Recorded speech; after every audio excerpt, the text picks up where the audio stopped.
I'm here with Arezu. Arezu, thank you so much for agreeing to do this podcast. Thanks for coming in today. Yeah, thanks so much for having me. I'm really excited to be here.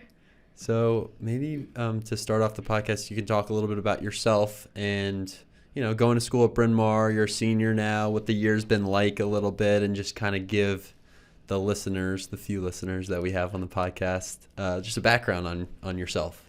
Yeah, so senior year has been going really well so far. I've really enjoyed it because I've tried new things before. I went to the first in-person Model Congress conference, which was super fun. I really enjoyed that. And I came to Bryn Mawr when I was in ninth grade. This is my fourth year here. And I really enjoyed my all 4 years here because I've tried so many new things while at Bryn Mawr. For example, I mentioned Model Congress. I was never into debate before, but now I'm into debate, all that stuff.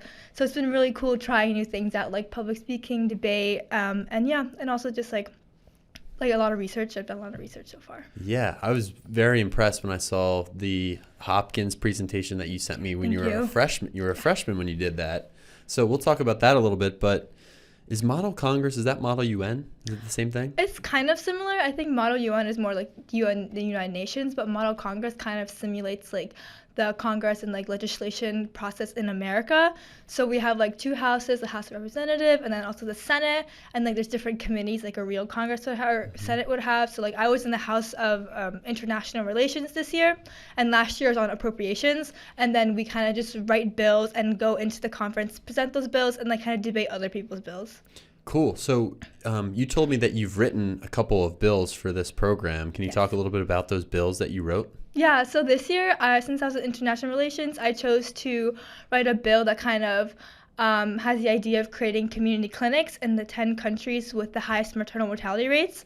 So there's regionally, it was kind of Africa. There's a lot of countries in Africa and also Afghanistan. And I kind of chose to implement community clinics in that area.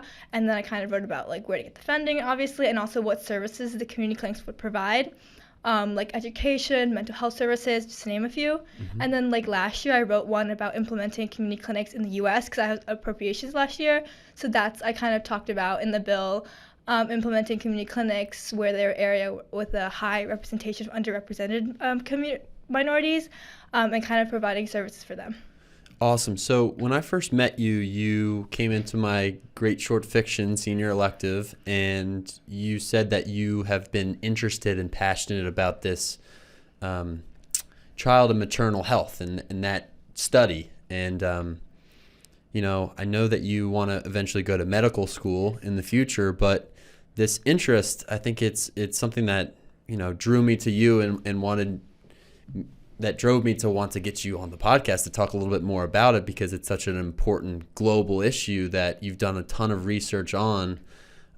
Maybe we could start talking about where that interest first began and really how it's developed in these 4 years at Bryn Mawr. Yeah, so like you mentioned, I was in ninth grade when I first started it, and I think I started it because when I was part of the Hopkins conference, and I really wanted to be a keynote speaker in something.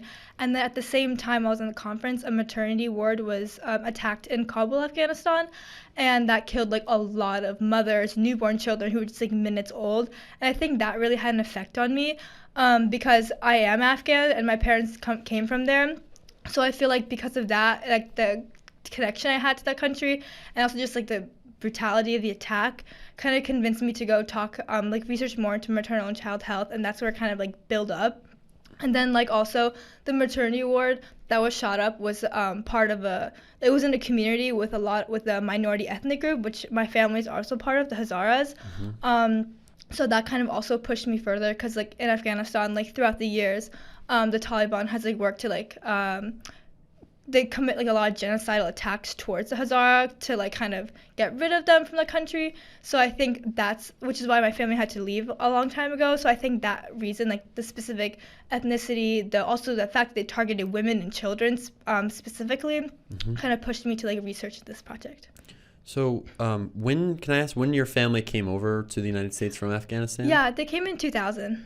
2000, okay. So I want to talk about the Hazara group a little bit, but first, maybe just returning to your interest in child maternal health, for people who don't really know what that is, can you talk a little bit about what that is in general? Yeah, so child and maternal health kind of has two sectors. First, the health of the mothers, and that kind of like covers the health of mothers during the pregnancy period, during birth, and also the postpartum period. And then the child health aspect kind of covers like the mental and physical well-being of the child from the time they're born to around 5 years old. And that kind of what I didn't know previously before starting this research project, and I don't know if a lot of people know about this now, is that maternal and child health isn't just, health. Like, it isn't just like the physical well-being of mothers and children, but there's also so many other determinants that contributes to their health. Like, for example, education is a huge determinant, and also the financial situation of families, the location, because a lot of the times in developing countries, it's harder for women and children to have good access to healthcare. So there's so much like determinants to like how health of a mother and child are affected. And I think that's like what really drew me in as well. Okay, so when you say education, I think that's a major part, because education, especially in Afghanistan, is especially if you're women in Afghanistan, it's not even existent right now. So can you talk maybe a little bit more about like education and how that's a huge determinant for a lot of these child maternal health issues going on? Yeah. So recently I was reading a book for my research project this year, and it said that human rights and human rights violation had a huge impact on and had a lot of health consequences for women. So, and I consider education a human right for women as well. So I feel like having the restriction will also like limit like the possibilities women have. Like, for example, in Afghanistan, one huge part of education is like midwife training. Because like there a lot of the birth is like at home, because like sometimes hospitals aren't available, and right now they're being shut down actively, so that's a huge part of the training. And I think around 2002 2003 there's about like 300 midwives in the country, but while like the US and other organizations were in Afghanistan during the 20-year period, they really strengthened midwife education, and they rose the numbers to about 3,000 or 4,000 in 2017. And like at the same time, that correlated to decreased maternal mortality, and I think it decreased about like 50% from 2002 to 2017. So there's like a direct correlation between like improving education, like reproductive health, and decreasing maternal mortality. And then on the other hand, there's also like education about like higher education, like women going to school. And while like there was like less Taliban involvement like during the 20-year period, there was like women had opportunities to go to school. So at the same time, like one thing I think is if women going to school is a huge thing, because first of all literacy rates increase, but like also then they know what they have rights to, and if you know what you are owed in terms of rights, then you can fight for it, you can advocate for it. Mm-hmm. But currently, when they have like less education like given to them, like, right now schools are shut, or at least colleges are like prohibited for women to go to. So it's very hard for them to like continue, because to like empower themselves through education, learn like what they have to fight for, what they should advocate for. And like at the same time, like if they aren't going to college, then it's very hard for them. Like a lot of women in Afghanistan during the 20-year period, like after 2001 when the US intervened, like a lot of women became active in politics because they went to school and they were able to get the education they needed to get up on the public policy level.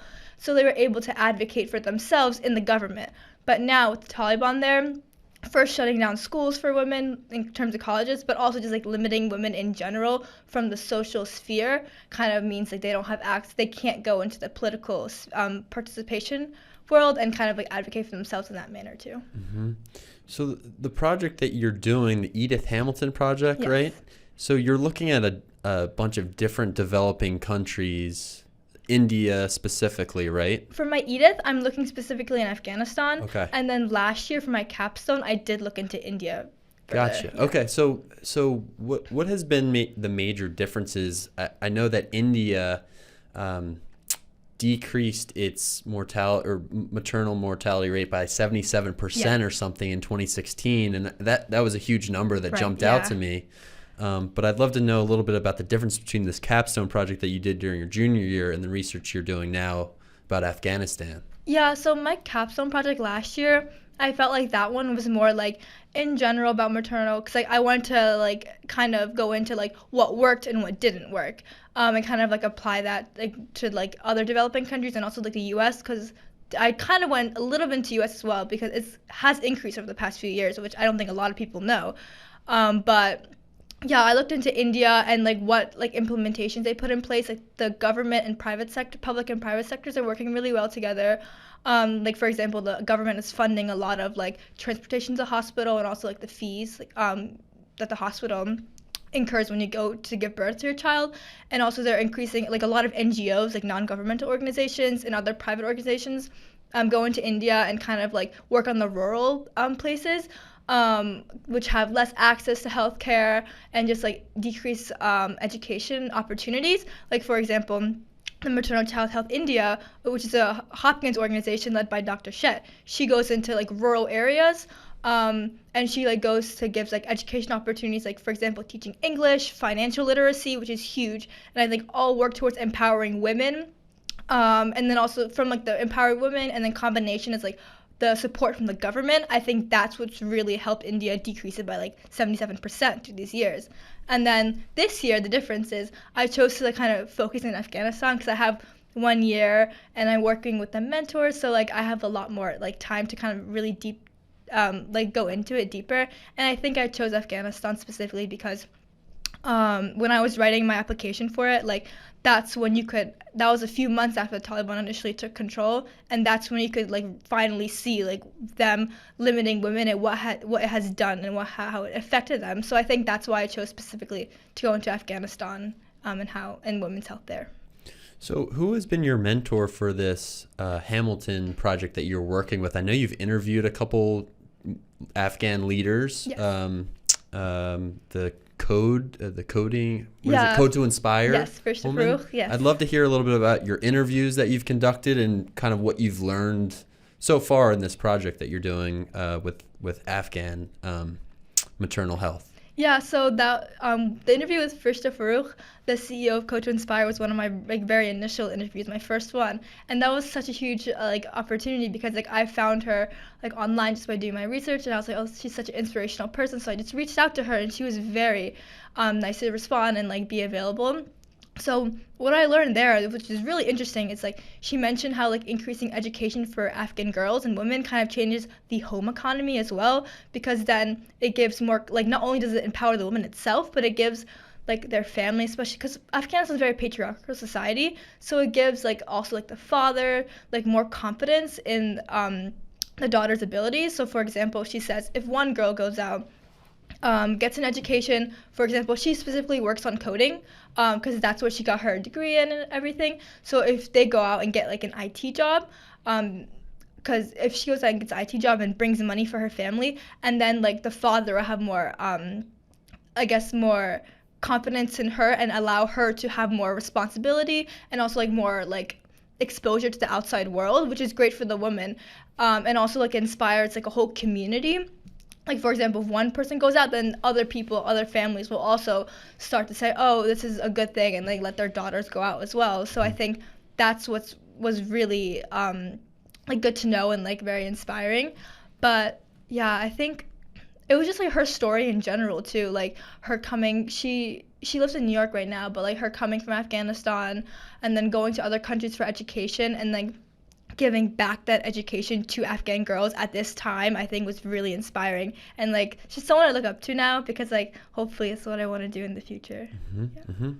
And you're working with a doctor from Johns Hopkins University now, or was this last year? I'm working with her right now, and for my senior project, I'll be working with her. And she's done a lot of work in developing countries on this topic. And what has your work and her mentorship been like this year and last year? Yeah, so one thing is she's very encouraging. Like, she always like gives me opportunities to kind of speak what I think, which is like I thought like given my age and like I'm only in high school, maybe people won't take me seriously, but like she really does, and she always allows me to kind of like what I think based on what my research and what I can do for them.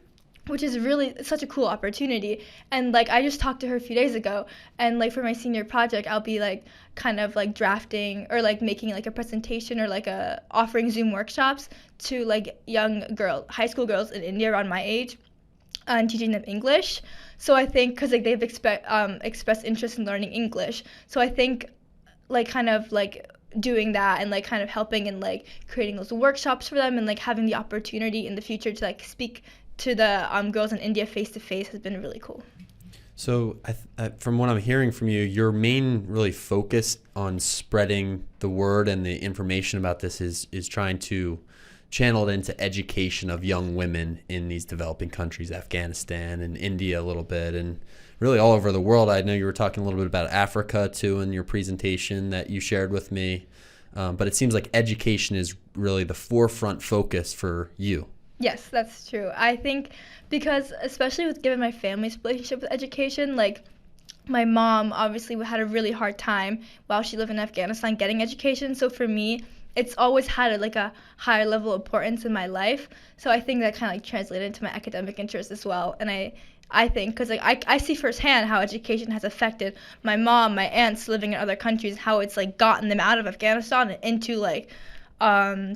into America and like working and like very impressive jobs. So I think given that I can see it firsthand how it impacts people, how it empowers women, I think that's why like I wanted to like spend so much time on it, because I truly know how education is very empowering for women. And your mother has done a lot of work in education and making documentaries and talking about the Hazara group of Afghanistan. Can you talk a little bit about that? Because I watched a little bit of that documentary, and I think it's important for people to first know about the Hazara people in Afghanistan, and know about some of these resources and just learning more about the persecution of this group and really of women in Afghanistan. Yeah, so my mom, she's actually one of my inspirations and like a huge part of the reason why I'm doing what I do now. But she, like ever since she was 14 years old, she was a huge advocate. She would go on the streets like protesting against the Taliban, like restricting education of women. She would go to school secretly because my grandpa didn't know, and like all and like that kind of like, and like even like when she had to leave Afghanistan because of the Soviet war, she had to go to a refugee camp in Pakistan. But like even there, she still continued her education, and like when she came to America to study for college here, and after she got her degree in, I think, political science, and I'm forgetting the second one, but she got 2 bachelor's degree, and she went back and she first she was a journalist and she went back to Afghanistan. She was actually the first woman to actually go to all the massacre sites that the Taliban massacred Hazara people during the 90s and documented it. So yeah, I think in the Hazara people since the Taliban was there in the beginning after the Soviet war in the 90s when they first took power, they have always worked to kind of eradicate Hazaras from there, because we are a minority group, because not only like ethnically, because Pashtuns are the majority, but not only are we ethnically the minority, but also religiously, because the Pashtuns are like Sunni and then Hazaras are Shia. So like on both ends is kind of like a dual reason why they do target Hazaras in genocidal attacks. And like I feel like not many people know about it, because I feel like not many people know about it, but like over time it's like people have thought it would get better, because when the U.S. was not U.S. like when the 20-year period when Taliban wasn't in power, like it was less known because like the attacks weren't as like widespread or like a huge scale as they were in the 90s, but there were small attacks, like they would just place like bombs in cars in like Hazara villages and just detonate them, or just like they went to a mine. Like I think 2 years ago they went to a mine and they just said who are the Hazars, and then just killed all the Hazaras who were there. And recently it's just gotten so much worse to the point where they're targeting the maternity wards, the education centers. They're targeting, for example, I think like just a few months ago they blew up a school called College School, and they killed like 80 girls, just like my age teenagers. So I think like over time they just like always been attacked, especially the women. They've been like, not only are they here attacked because of like their ethnicity and their religion, but also in the fact that they're a woman. So like they're oppressed from like each angle. And ever since the United States has withdrew from Afghanistan, the Taliban has retaken total control, and the treatment of women has just, totally gotten worse and really went back to where it was kind of before the 20-year period. Yeah, so I think the main part what they did is just like completely removing women from the social, social sphere of Afghanistan, because women did have beforehand like ability to go out. They were able to go out and like work in like hospital institutions, like work or like be teachers, go to school. But then after the Taliban has came, like all of that has been completely removed. They have to cover their heads. They have to they have like no opportunity to, because before then education was such a huge empowerment for women, but now they don't have that, so they have very limited opportunities on what they can do next. And previously, like you said, like it's gone back to what they were before in the 90s. And a lot of people think, oh, maybe there's actually a study done. Like a lot of people think, oh, maybe there's other reasons why women don't have much influence in the social sphere. But there's a study done, like 90% of Afghan women and men think women should have the ability to go to school. So it's like a lot of the times the Taliban restrictions is what's holding them back the most, not like cultural. It's like the Taliban restriction. And like there's another study done that showed that women who lived in areas that was Taliban controlled in the 90s had much decreased services to education and healthcare services like hospitals. So I think that same thing's gonna happen now. Like it's only been 1 year, but you can already see like if you go on the streets, women are rarely in the streets, and especially Hazara people, like the attacks has ramped up against them so much recently. Mm-hmm. Yeah. So talk a lot about the maternal and child health care. And one thing that you said just in the United States a little bit earlier is that the maternal mortality rates have gone up in recent years. Yes. Do you have any idea about why that is, or why that might be? Because that's another interesting number. Why would the mortality rates rise? Yeah, I was actually very surprised when I read that I think in 2017 it rised around 18%, 18.4%, 18.1%. And I think that was really surprising. But I think one of the contributing reasons to why it's going to happen is first of all, the health inequities and disparities that exist, and also like the cost of healthcare. So I read an article earlier that said that a lot of women are hesitant to go to the doctors for their like visits like while they're pregnant, because those are really important, like tracking the baby's health and also the mother's health, and it like could help prevent stuff or issues during childbirth and also after childbirth. But a lot of women are hesitant to go now because they're worried they won't be able to pay or like afford the healthcare, which is a very difficult situation to be in, because like then they're stuck in the situation like, oh, should I go pay for healthcare or do I save money for when my child is actually born? So they're in a difficult situation because of financially. Mm-hmm. And also in terms of healthcare inequities, like a lot of like certain underrepresented populations and in rural areas, access to healthcare is very difficult. And I think because of that, that's a lot of the reason why it's increased heavily past few years. So you're doing a lot of in-depth research on these countries and these issues for this project, and just I think for yourself, this is something that you're passionate about and you really care about, and it's important. What do you have to really submit or do for this project that you're working on, and where do you see your research maybe going in the future beyond just senior year at Bryn Mawr? Yeah, so for my Edith Hamilton final project, what I am planning to do right now is like create a workshop for young Afghan high schoolers, specifically like around my age, because you mentioned, like schools have been like very limited there. A lot have been closed down, and there's just one specific school with a lot of Hazara girls. Their school's been shut down recently, so I want to like offer like an online Zoom workshop that kind of goes around like reproductive health. That's what I'm thinking about right now. It could change, but like reproductive health, and also just like how germs kind of spread and how to prevent them, because I think that especially for girls interested in the medical field and the fact that their education has been limited recently, I think it'll be interesting for them to know, also like something important. And hopefully I chose this specific like workshop because hopefully in the future when I go to college I can continue and keep building on the workshop and keep offering it, because I think that'd be really nice. Awesome. Yeah, I mean, I find your research and your work so impressive, and really your Thank you. mom's work and her documentaries like so brave and impressive that you guys are doing this and talking about these really important issues. And I just think the Edith Hamilton project is a really awesome thing that Bryn Mawr does. I know a couple other girls that I teach from there are working on that. Is it pretty popular? Do a lot of girls work on this project? Yeah, so you have to apply for it during your junior year, and then like there's like a board that kind of like goes through applications and then chooses the ones that are accepted to like actually be researched the next year. And I think, given from what like I've talked to my friends last year, I think a lot of people have applied for it.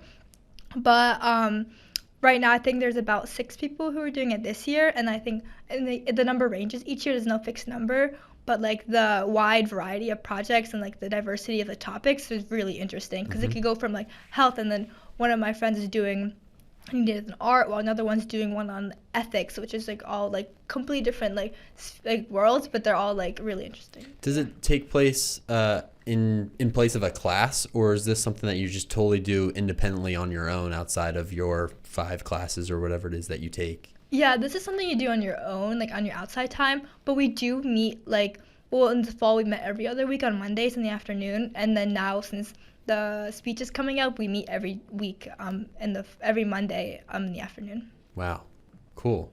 And I know that everyone at Bryn Mawr has to give a speech in general, a senior speech. Have you done yours yet, or you think about what you might want to talk about? Yeah, so all the edits, when you apply and when you're accepted, you have to give your senior speech on your presentation. So Got it kind of like okay. culminates the research, and you present it to the school. And it's in May. All of us do it in May. Gotcha. Okay. I did a podcast with Francesca, and I think She does one too. she's doing one as well.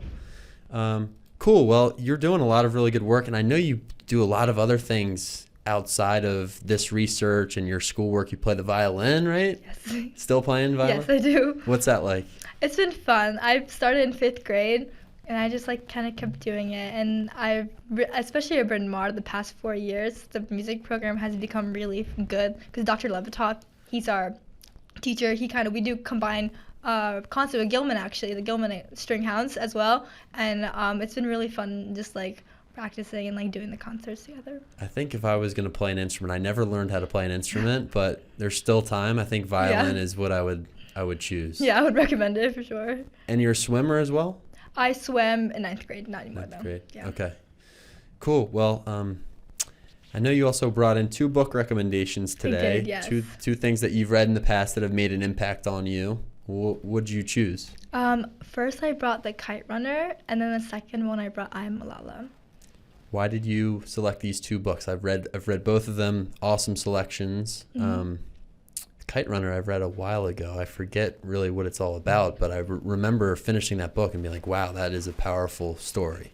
Yeah, I think that's one of the reasons why I brought The Kite Runner. It's such a powerful story, and I think, like you mentioned earlier, not a lot of people know about the situation in Afghanistan. Like, it's very easy for us living in America to kind of watch the news and like kind of see what's going on in terms of the U.S. withdrawal and what, like, or like just in general, like the war.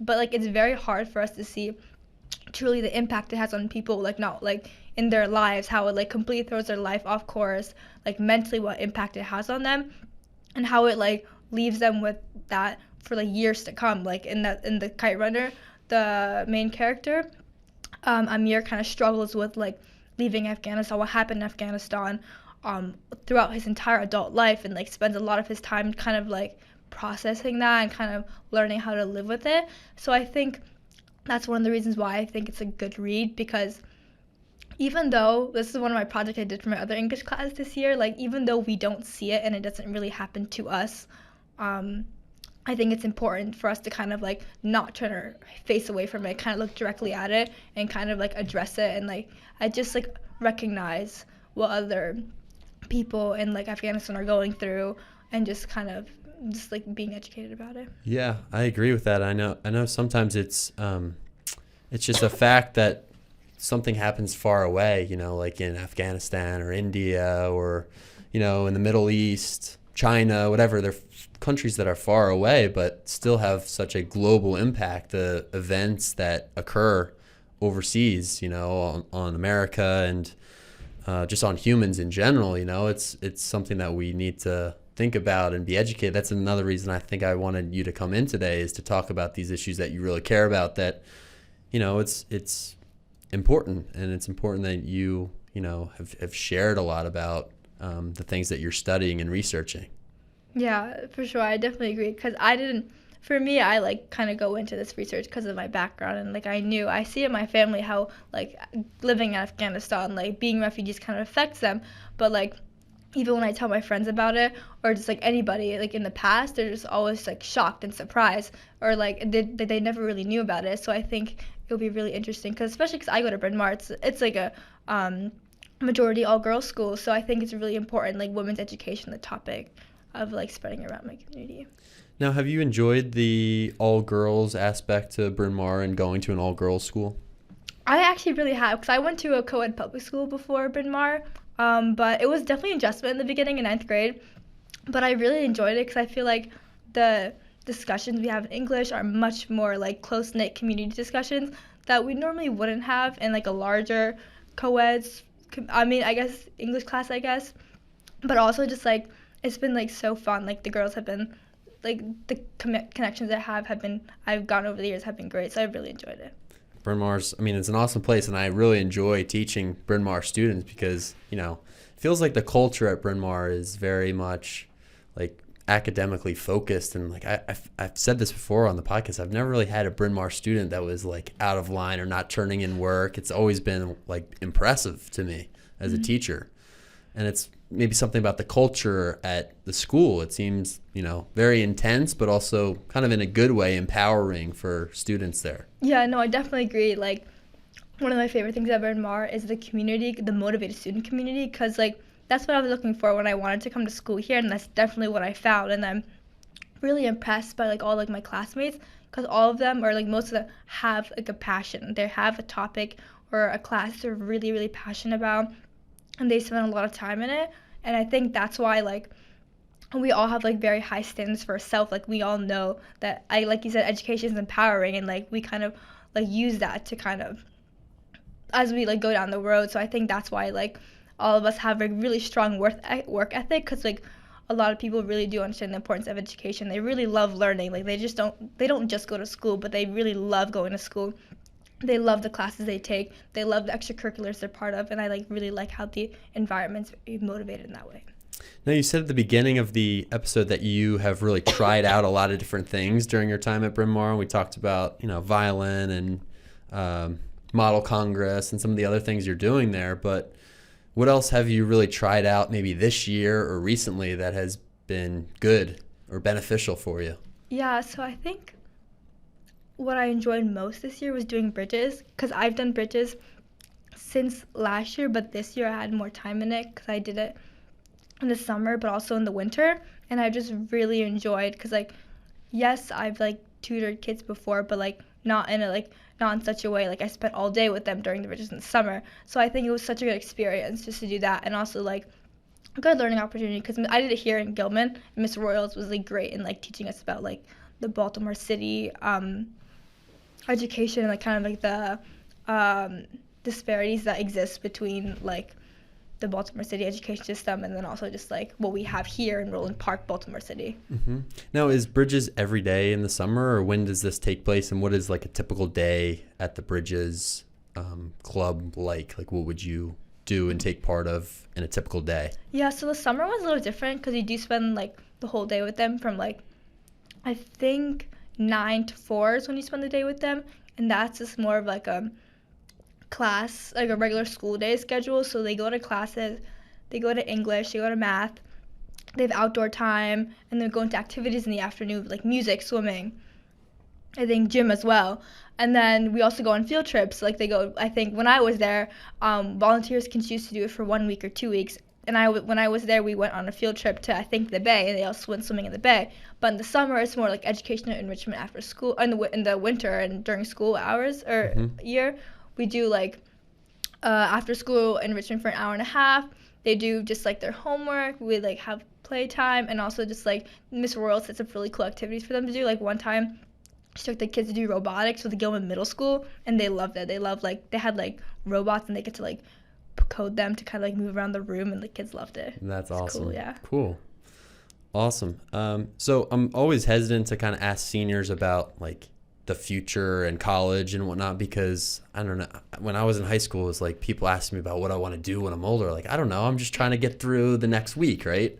But if you were, if you're older in your life and maybe kind of have a career, and you look back at this podcast interview that you did as a senior at Bryn Mawr, what do you hope to be doing? What do you want to really maybe do in the future? I don't know. Is that a tough question? Or I feel like you're so focused on what you're doing, and you have passions and things that you kind of are looking forward to. Is there anything that you really want to accomplish or, do in the future, whether it's in college or beyond? Yeah, so I think you're kind of right. Like, I have like a focus or like direction I kind of want to go in, because like this is something I'm really passionate about, and I've always wanted to like be a doctor. So I think my plans right now are to go to medical school and become a doctor. But like, other than just being a doctor in the U.S., I really want to like take it to like another country, like a developing country, and kind of like do work there. For example, I think in the future I really hope to go back to Afghanistan, or go to Afghanistan if the security situation improves, and kind of like build a school there or build a hospital, especially in the regions where there's like a lot of Hazara women. Just like provide something like they haven't really had access to in the past. And I think, because I read an article about a doctor in the U.S. He goes back during to the Middle East, I think it was Syria, during his vacation day, and he performs pro bono open heart surgeries for little kids who has like heart problems, and they don't have like access to get surgery just there. So I think that's like, he's like someone like I look up to. Like, hopefully I can be someone who can like go to other countries and kind of provide like a medical service as well. That's awesome. And you might want to do heart surgery, maybe. Yes, cardiothoracic surgery, hopefully. Where does that interest come from? Why that specific study? Yeah, so it kind of has to do with like my family thing, because like I take my grandparents to the doctors too, because they don't know English. So like I grew up like translating for them with the doctors. So I think my grandpa has with blood clotting problems, and I think because what I do is like when I like learn something, I like go into deep holes in the internet, just like searching it up. So I think because of like the trips I took him to the doctors, I've kind of just like found that something I'm interested in. And like recently I've been interested in like neonatal surgery because of my interest in maternal and child health. Love it. Wow. I mean, you're super impressive. Thank you so Thank much, you. Arezu, for coming in for the podcast and talking a little bit about the things that you're passionate about and that you're doing. I really appreciate it. I know that I'm your teacher, and I teach you about great short stories and short fiction, and the class is awesome. I mean, I'm really enjoying it. But you're doing, things that are really beyond, and I'm very impressed by it. So I appreciate you coming in. Best of luck the rest of your senior year. And thanks again. Yeah, thanks so much for having me. It's great to be here. Of course.